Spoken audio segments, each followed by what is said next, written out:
Alright. Okay, let's see. Oh, cool. On.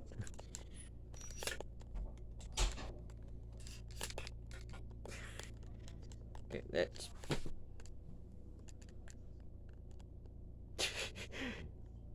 Okay, stay. Okay, I think it should be fine and dandy. Cool. Seriously, and I combed my hair out too, and okay. It's little, but we'll ignore that part. But yeah. You know what? Yeah, we've done 53 of these. Thank you for everyone who's put up with me for 53 episodes. Eventually, they'll start getting a lot better, too. But that's crazy. 53 episodes of me sitting here making a fool out of myself, reading from a book.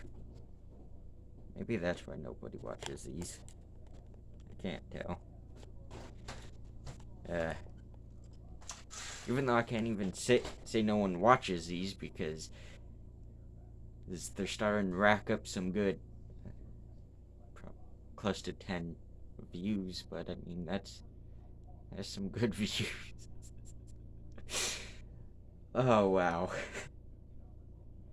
But, I think this summer, I might, this is all what I'm thinking. It may or may not happen, so don't get your hopes up until I announce it, but I might say screw it and do a documentary type series, or well, not series, but like an hour-long video.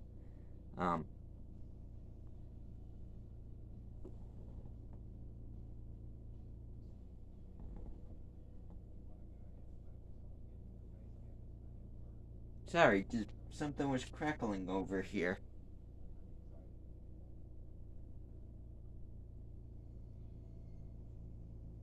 Okay, yeah, there's something crackling right over here.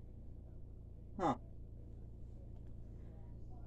But, I'll do a post too, probably as this is uploading. You'll see the poll up. Let me know what you think. But I might do like an hour long, close to 2 hour, depending upon how my phone works. But I'm gonna do a long video of, I guess, a more professional, almost documentary style video where I try to look for Bigfoot. Because there's an area up. Well, it's literally right on the border of West Virginia. But it's where I found the footprints in the snow in like November or whatever during bear season. Um, I'm a probably look up there.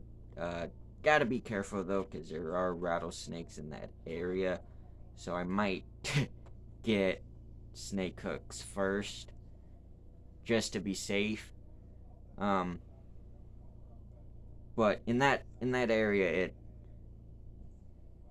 it's there's been tons of Bigfoot sightings, especially there's a place called Laurel Caverns. On that side of the mountain, there's been tons of sightings too near the caverns. Um, Obviously, gotta see how everything works out, but it may happen maybe this summer or whatever, because I don't want to do it fall because that's hunting season and there's a bunch of retards around hunting season. Yeah. But yeah, I'll probably. I also gotta watch out for bears in that area too, cause that's obviously bear hunting. But yeah, um, that's besides the point. It's already 5 minutes in and haven't done the frickin' cryptid time. But yeah, first of all, look in here. Da, da, da.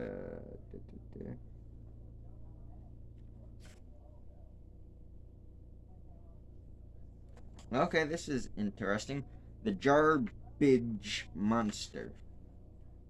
Jarbidge monster. The unincorporated town of Jarbidge sits in the 113,167 acre Jarbidge Wilderness in the mountains of Elko County in northeast Nevada.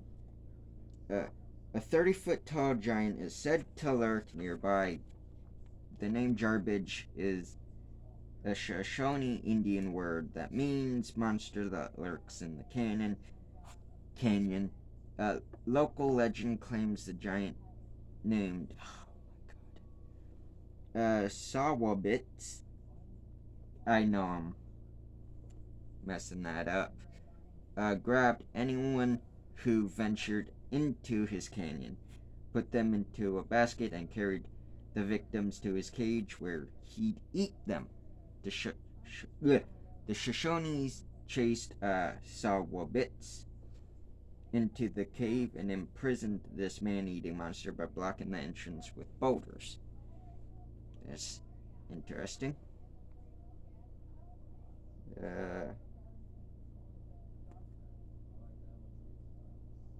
yeah, sure, I'll do this one too. In 1967, an ancient skull was found near Lovelock Cave that resembled that of a Neanderthal. The skull had a protruding brow ridge, sloping forehead, and a large occipital occipital bun. All traits rare in modern humans, although not unheard of. It did not resemble the skull of Native Americans. Local Paiute Indians had a legend of red-haired barbarians who killed the Paiute for food. The Paiute hunted down this tribe of barbarians and exterminated it. Much like the Lois Man skull discovered near Omaha, Neanderthal remains in North America are considered impossible by mainstream science. Neanderthals limited to Africa and Eurasia became extinct 40,000 years ago. Okay. And.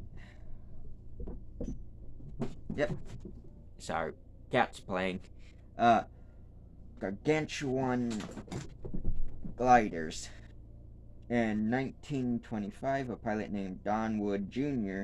encountered something in the Nevada desert he couldn't explain, although he kept silent about it for 34 years for fear of ridicule. In 1959, he wrote a letter to the magazine Flying Saucers to explain what he saw. Wood landed his two-seat airplane on a mesa near Battle Mountain early one afternoon. While exploring the top of the mesa, Wood and his companions saw something about 8 feet wide attempting to land. It was round and flat with a red belly. It stopped, and when Wood and his friend approached it, they discovered it was alive. It was hurt, he wrote in the letter, and as it breathed, the top would rise and fall, making a half-foot hole around it, like a clam opening and closing. After observing the creature for about 20 minutes, it began to pulsate So help me, the thing grew as bright as all get out, Wood wrote, except where it was hurt. Suddenly a shadow covered the men, and they looked to find a similar 30-foot wide creature descending onto the mesa. It grabbed the smaller monster. Jeez. Really, Snow White? Let's see. It grabbed.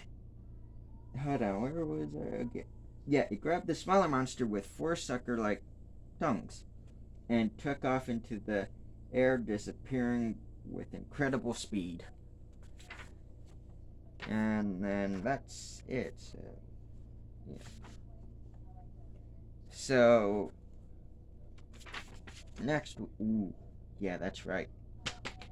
This is definitely a photo I want to show with it. But yeah, next week we'll be in New Hampshire. Well, not we'll in the book. You know what I mean. With some cool cryptids there. But yeah. As always, hope you enjoy and these and yeah. So until next time, I'll see you all on the next hunt. Bye.